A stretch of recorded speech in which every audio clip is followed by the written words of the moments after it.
बसंत पंचमी है, भगवान देवाधिदेव महादेव का आज बसंती पुष्प से सरसों का जो फूल होता है 108 सरसों के पुष्प से भगवान शंकर का श्रृंगार किया जाता है या शिव को समर्पित किया जाता है।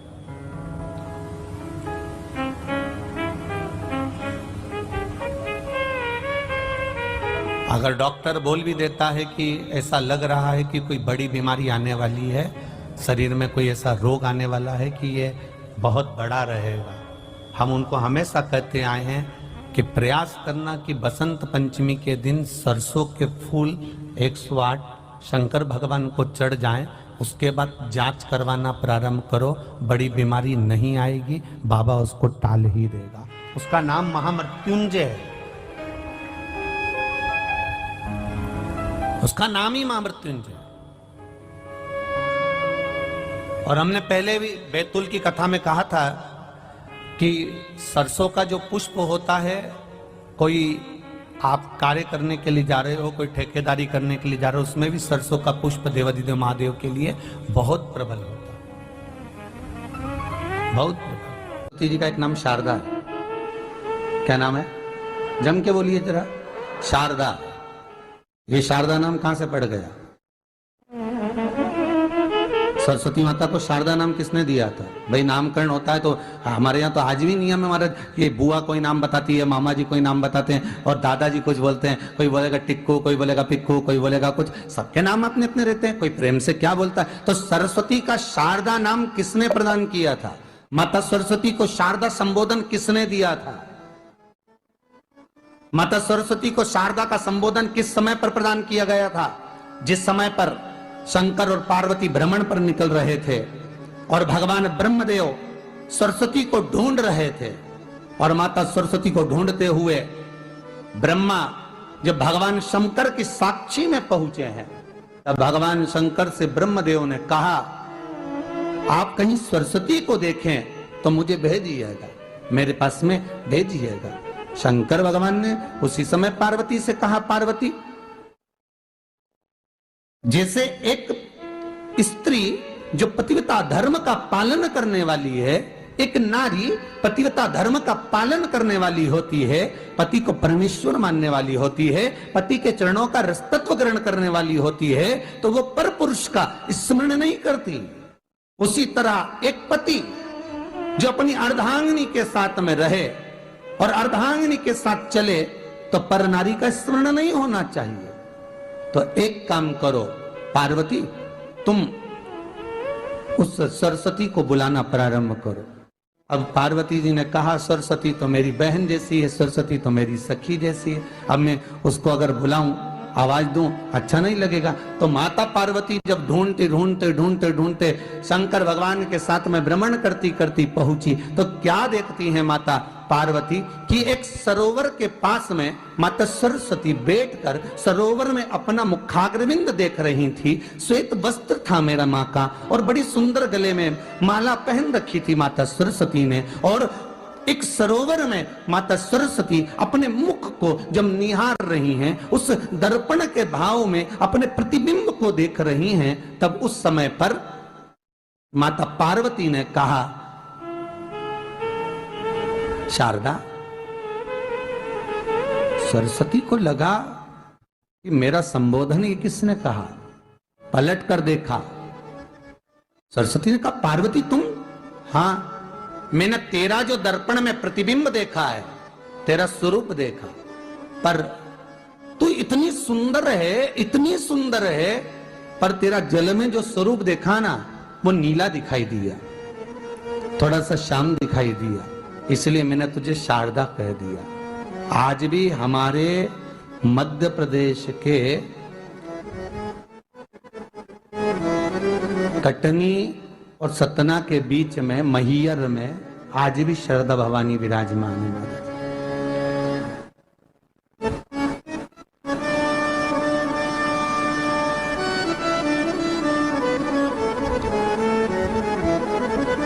धार जिले में जाएंगे तो बाग क्षेत्र में मां बागेश्वरी मां शारदा आज भी विराजमान। कहा सरस्वती जी पूछी, पार्वती तुमने मेरे को शारदा क्यों कहा? क्योंकि तेरा जो प्रतिबिंब था वो श्याम नजर आ रहा था मुझे।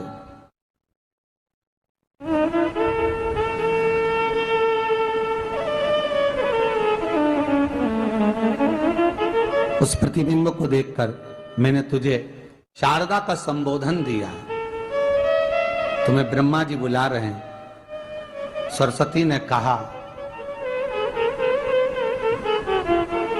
पार्वती मैया दीदी, आपने मुझे जो नाम दिया है, जगत के लोग, संसार के लोग मुझे इस नाम से जब पुकारेंगे तो ये शारदा, ये सरस्वती स्वयं उसके कंठ पर, उसके मस्तिष्क पर सदा विराजमान रहेगी, ये शारदा बनकर। इसलिए हमारे स्कूलों में, हमारे काव्य ग्रंथों में, हमारे जो कविगण रात्रि को जो काव्य पाठ करते हैं, कविता का स्मरण करते हैं, वो सरस्वती की वंदना नहीं करते, हे शारदे मां, शारदा की वंदना करते।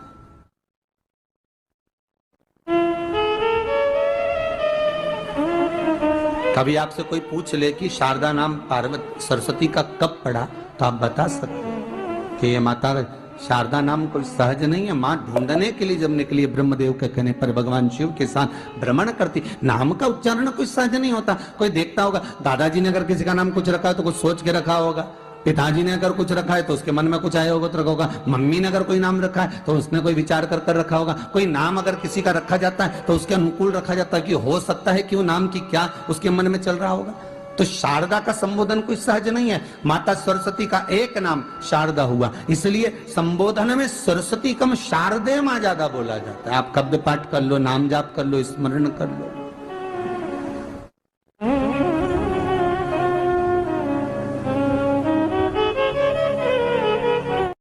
हम बच्चों से कहना चाहेंगे, छोटे छोटे बच्चों से, आप माता सरस्वती की आराधना करा करो।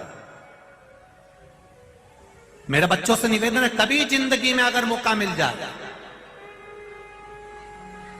और सरसों के फूल यदि आपके जीवन में आपको कहीं से प्राप्त हो जाए, सरसों के फूल जानते हो ना, पीला कलर का होता है सरसों का फूल, आप प्रयास करो सरसों का फूल। जिस दिन माता सरस्वती का, मेरी बागेश्वरी का जिस दिन प्रागट्य उत्सव हो बसंत पंचमी का, उस समय पर माता सरस्वती का स्मरण कर कर वो सरसों का फूल आप देव अधिदेव महादेव को चढ़ाइए। जैसे माता सरस्वती को ज्ञान दिया था, वैसा मेरा महादेव आपको भी ज्ञान दे। वो सरसों का फूल आप देव अधिदेव महादेव को समर्पित। कई जगह पर आम के जो झूमर होते हैं वो, कई जगह पर सरसों का पुष्प, सरसों का फूल। वैसे शिव महापुराण के अनुसार अगर अपन देखें तो बड़े रोग में भी कारगर होता है। जिसको कैंसर जैसा रोग हो जाता है या किडनी लीवर जिसका डैमेज हो जाता है, इसके लिए हमने पहले भी कथाओं में वर्णन किया है। बसंत पंचमी का दिन, महाराज सरस्वती का दिन, जिस दिन जो बच्चा पढ़ने में कमजोर होता है उसके हाथ से बसंत पंचमी के दिन सरसों के 31 फूल शंकर जी को चढ़ा दिए जाते हैं तो बच्चा पढ़ने में अव्वल निकल जाता है। उसके बच्चे को कभी नहीं कह सकते कि पढ़ने बैठ, वो खुद बैठेगा। केवल आज बसंत पंचमी का दिन, एक ही दिन चढ़ता है। और बाकी के सरसों के फूल आपको मालूम है कि रोग मुक्ति के लिए तो होते ही हैं। ये तो आपको पहले भी वर्णन किया महाराज कि जब कोई एकदम रोग आ जाए और डॉक्टर एकदम बोल दे कि ये रोग भारी आ गया है और इसकी जांचें जाएंगी और फिर ये कुछ भी हो सकता है, तो क्या करा जाता था कि 108 सरसों के फूल लाकर तुरंत शंकर भगवान को चढ़ाए जाते थे महाराज। तो चढ़ाने के बाद में रिपोर्ट अच्छी आती है। ऐसा नियम है। कहीं ठेका कोई ठेकेदारी करते हैं ना, जो ठेका भरते हैं कि भाई मेरा टेंडर आना चाहिए, मेरा ये काम होना चाहिए, मेरी मल्टी बनना चाहिए, या मेरा ये काम के लिए जा रहा हूं, ये काम फतेह होना चाहिए, उसके सबके हाथ पैर जोड़ने से अच्छा है एक काम करो, बस 108 सरसों के फूल उठाओ, शंकर जी का उद्धूतेश्वर महादेव का नाम लिखो और छोड़ दो, शिव जी के ऊपर एक एक कर चढ़ा दो, वो ठेका तुम्हें ही मिलेगा, वो काम तुम्हारे पास ही आएगा। बस केवल अवधूतेश्वर अर्थात ये जो क्रम है, ये वो क्रम तो 108 सरसों के फूल का आप कभी भी कर सकते हो, पर जो ये बच्चों के लिए किया जाता है वो केवल बसंत पंचमी के दिन ही होता है। शिव को प्रिय है पुष्प में आक का पुष्प, जो आंकड़े का पुष्प होता है शंकर को बड़ा प्रिय है। और दूसरे नंबर पर शंकर को प्रिय है शमी का पुष्प, बहुत ध्यान देना महाराज। तीसरे नंबर पर शंकर को प्रिय है महाराज सरसों का पुष्प। सरसों होती है ना, जो राई अपन बोते हैं, सरसों बोते हैं, उसमें पीले कलर का जो पुष्प लगता है।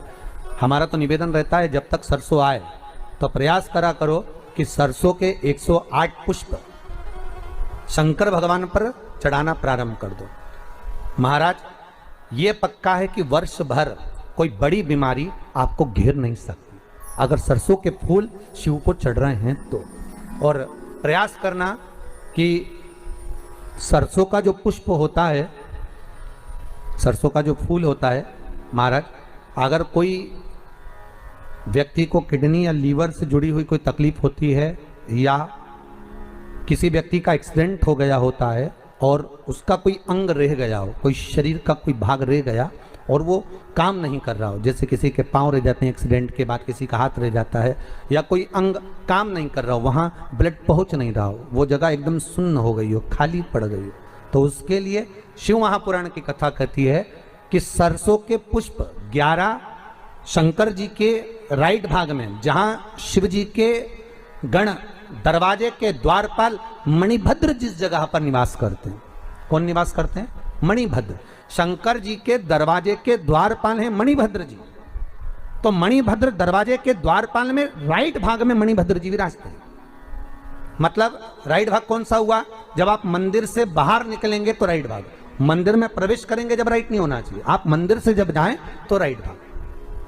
मतलब आप मंदिर से राइट से जाएंगे तो शंकर जी का भी राइट हो जाएगा, क्योंकि शिव जी ऐसे बैठे हैं तो शंकर जी का भी राइट हो गया, देवता उनका भी राइट हो गया, तो राइट भाग सीधा हाथ मणिभद्र जी का स्थान। 11 सरसों के पुष्प मणिभद्र के उस द्वार पर आप रख दीजिए, और मणिभद्र के द्वार पर रखकर अंदर जाकर 108 वापिस जब आप बाहर निकल रहे हैं, ये पुष्प आप रखने के बाद एक बार बाहर जाएंगे, फिर वापिस आएंगे मणिभद्र रखने के बाद, और अंदर जाकर 108 सरसों के पुष्प शंकर को समर्पित करेंगे महाराज। उस सरसों के पुष्प जो शिव जी को आप समर्पित कर रहे हैं उसको वापिस लेकर आएंगे, श्री शिवाय नमस्तुभ्यम बोलकर उस सरसों के पुष्प को महाराज सरसों के तेल की बोतल में उसको प्रदोष काल में उस तेल को वापस ले जाकर चढ़ा दीजिए शिव जी को, उसको वापस लेकर आ जाइए। उस तेल का प्रयोग आप नाभि में डालिए, और जो शरीर काम नहीं कर रहा उस स्थान पर कम से कम 15 दिन 20 दिन तक उसकी मालिश करना प्रारंभ करिए। बाबा चाहेगा तो चलाने का प्रयास कर देगा और वो अंग वो शरीर काम करने लगेगा। मणिभद्र का स्मरण, श्री शिवाय नमस्तुभ्यम, सब बोलिए एक बार जमकर, श्री, अरे पहले बोल दिया, हमारे साथ तो बोलो, श्री शिवाय नमस्तुभ्यम। भगवान शिव के मंत्र का स्मरण कर कर करते सरसों का जो पुष्प है उसमें आनंद की अनुभूति है, आनंद के लिए हाथ से बसंत पंचमी के दिन सरसों के 31 फूल शंकर जी को चढ़ा दिए जाते हैं तो बच्चा पढ़ने में अव्वल निकल जाता है। उसके बच्चे को कभी नहीं कह सकते कि पढ़ने बैठ, वो खुद बैठेगा। केवल आज बसंत पंचमी का दिन, एक ही दिन चढ़ता है, और बाकी के सरसों के फूल आपको मालूम है कि रोग मुक्ति के लिए तो होते ही हैं। ये तो आपको पहले भी वर्णन किया महाराज कि जब कोई एकदम रोग आ जाए और डॉक्टर एकदम बोल दे कि ये रोग भारी आ गया है और इसकी जांचें जाएंगी और फिर ये कुछ भी हो सकता है, तो क्या करा जाता था कि 108 सरसों के फूल लाकर तुरंत शंकर भगवान को चढ़ाए जाते थे महाराज। तो चढ़ाने के बाद में रिपोर्ट अच्छी आती है। ऐसा नियम है। कहीं ठेका कोई ठेकेदारी करते हैं ना, जो ठेका भरते हैं कि भाई मेरा टेंडर आना चाहिए, मेरा ये काम होना चाहिए, मेरी मल्टी बनना चाहिए, या मेरा ये काम के लिए जा रहा हूं, ये काम फतेह होना चाहिए, उसके सबके हाथ पैर जोड़ने से अच्छा है एक काम करो, बस 108 सरसों के फूल उठाओ, शंकर जी का उद्धुतेश्वर महादेव का नाम लिखो और छोड़ दो, शिव जी के ऊपर एक एक कर चढ़ा दो, वो ठेका तुम्हें ही मिलेगा, वो काम तुम्हारे पास ही आएगा। बस केवल अवधूतेश्वर मां, अर्थात ये जो क्रम है, ये वो क्रम तो 108 सरसों के फूल का आप कभी भी कर सकते हो, पर जो ये बच्चों के लिए किया जाता है वो केवल बसंत पंचमी के दिन ही होता है। शिव को प्रिय है पुष्प में आक का पुष्प, जो आंकड़े का पुष्प होता है शंकर को बड़ा प्रिय है। और दूसरे नंबर पर शंकर को प्रिय है शमी का पुष्प, बहुत ध्यान देना महाराज। तीसरे नंबर पर शंकर को प्रिय है महाराज सरसों का पुष्प। सरसों होती है ना, जो राई अपन बोते हैं, सरसों बोते हैं, उसमें पीले कलर का जो पुष्प लगता है। हमारा तो निवेदन रहता है जब तक सरसों आए तो प्रयास करा करो कि सरसों के 108 पुष्प शंकर भगवान पर चढ़ाना प्रारंभ कर दो। महाराज ये पक्का है कि वर्ष भर कोई बड़ी बीमारी आपको घेर नहीं सकती अगर सरसों के फूल शिव को चढ़ रहे हैं तो।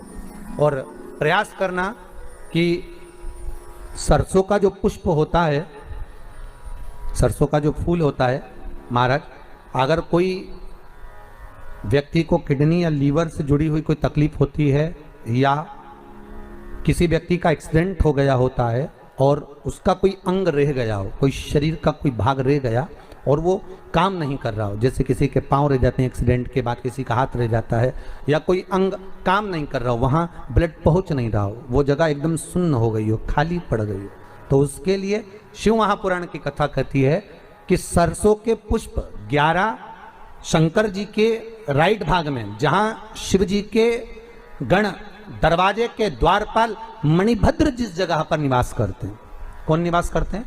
मणिभद्र। शंकर जी के दरवाजे के द्वारपाल हैं मणिभद्र जी, तो मणिभद्र दरवाजे के द्वारपाल में राइट भाग में मणिभद्र जी विराजते हैं। मतलब राइट भाग कौन सा हुआ? जब आप मंदिर से बाहर निकलेंगे तो राइट भाग, मंदिर में प्रवेश करेंगे जब राइट नहीं होना चाहिए, आप मंदिर से जब जाएं तो राइट भाग। मतलब आप मंदिर से राइट से जाएंगे तो शंकर जी का भी राइट हो जाएगा, क्योंकि शिव जी ऐसे बैठे हैं तो शंकर जी का भी राइट हो गया, देवता उनका भी राइट हो गया, तो राइट भाग सीधा हाथ मणिभद्र जी का स्थान। 11 सरसों के पुष्प मणिभद्र के उस द्वार पर आप रख दीजिए, और मणिभद्र के द्वार पर रखकर अंदर जाकर 108 वापिस जब आप बाहर निकल रहे हैं, ये पुष्प आप रखने के बाद एक बार बाहर जाएंगे, फिर वापिस आएंगे मणिभद्र रखने के बाद, और अंदर जाकर 108 सरसों के पुष्प शंकर को समर्पित करेंगे महाराज। उस सरसों के पुष्प जो शिव जी को आप समर्पित कर रहे हैं उसको वापिस लेकर आएंगे, श्री शिवाय नमस्तुभ्यम बोलकर उस सरसों के पुष्प को महाराज सरसों के तेल की बोतल में उसको प्रदोष काल में उस तेल को वापस ले जाकर चढ़ा दीजिए शिव जी को, उसको वापस लेकर आ जाइए। उस तेल का प्रयोग आप नाभि में डालिए, और जो शरीर काम नहीं कर रहा उस स्थान पर कम से कम 15 दिन 20 दिन तक उसकी मालिश करना प्रारंभ करिए। बाबा चाहेगा तो चलाने का प्रयास कर देगा और वो अंग वो शरीर काम करने लगेगा। मणिभद्र का स्मरण